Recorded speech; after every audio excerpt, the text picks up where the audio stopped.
Hello guys, welcome again. In this video we will learn float slider.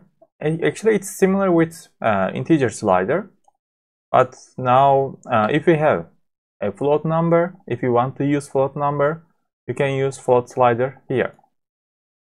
Okay, we will import float slider function in the same way with interact function, and we will define a function here, convert currency, and we will do a small project called currency converter.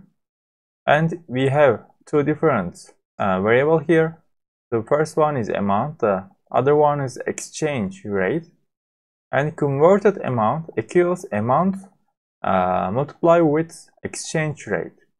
After that, we will print amount units of the currency equal to converted amount. We calculate here units of the target currency.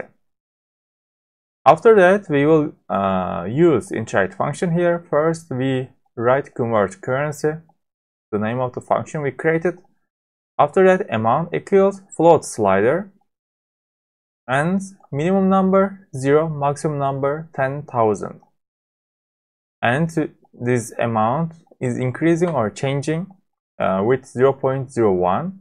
And exchange rate, for exchange rate we are using float slider again. Minimum number 0, maximum number 20, and step is 0.01 and value is 1.0. Let me run this. Here amount is from 0 to 10,000 and exchange rate 0 to 10.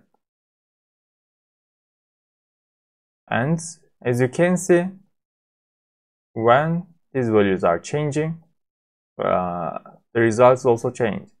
For example, if I have like 5,000 and the exchange rate is this one 6.89, the result is 34,450 units of the target currency.